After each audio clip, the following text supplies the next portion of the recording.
Murf AI. Hello and welcome to Murf Academy videos. In this video, we will learn how to easily create voiceovers using script in subtitle format. Subtitle files contains text and timestamps. The timestamps information is used to show text over a video when those words are spoken.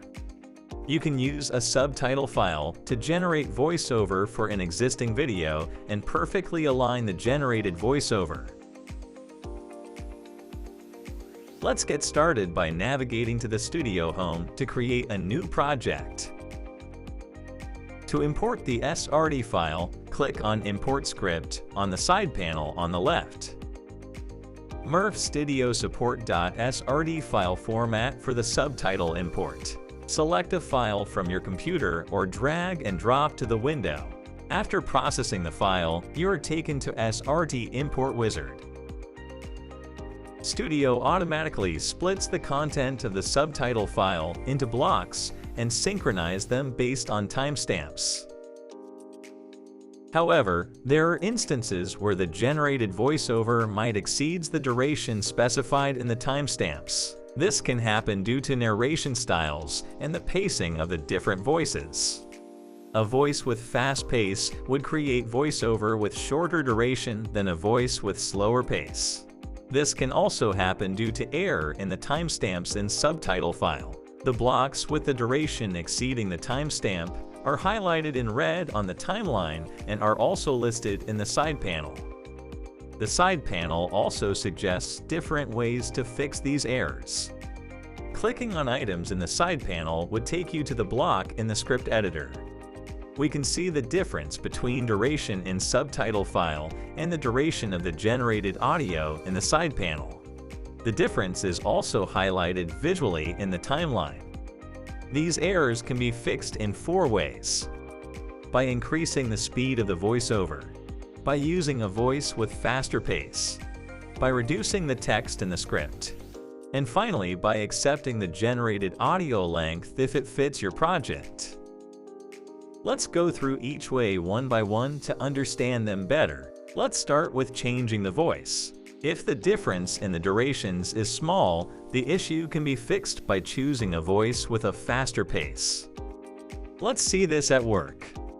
To change the voice, click on the voice picture to open the voice selector. Voice selector offers you a catalog of more than 150 voices in 50+ languages. Preview as many voices as you want to find voice that fits your project. To know more about voice selector, check out our video on finding the perfect voice for your project. Let us select a voice that is faster than Nate and see if it works. The red highlight around the block disappears and the block is removed from the list in the side panel. I can apply the same voice to the entire project to see if that fixes all the error. Once all the errors are fixed, we can save and exit the SRT Import Wizard. Let us see how increasing the speed can reduce the duration of the voiceover. Select the block where the error seems to be maximum. Try increasing the speeds by a small amount to see if generated voiceover is within the duration. Increase the speed further if needed. If the speed setting resolves the error, you can apply the speed settings to the whole project and make voiceover sound consistent. You can also try a combination of change in voice and speed to fix the errors. Preview the voiceover to see if the voice settings works for you.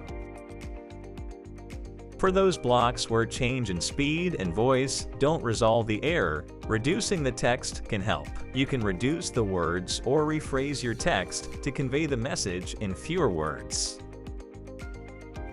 Finally, if the words cannot be reduced further and syncing of the audio with the SRT timestamps isn't a priority, you can simply accept the generated voiceover duration for certain or all the blocks. Once the errors for all the blocks are fixed, the side panel will show 0 errors. And you can proceed to exit Import Wizard by clicking on the Save button on the top. Once out of the Import Wizard, the voiceover is ready for you to listen and to be exported. Hiring a transcriber saves time and resources. You can fine-tune or make further changes. However, the voiceover blocks no longer have fixed durations. You can also add videos and images to align with the voiceover. Click on the Export button on the right to download. You can pick various files and format to export your voiceover. And that's how easy it is to create voiceover from subtitles in Murf Studio. That's all for this video. For more easy-to-follow tutorials on how to get started and utilize various features of Murf AI, be sure to subscribe to our YouTube channel.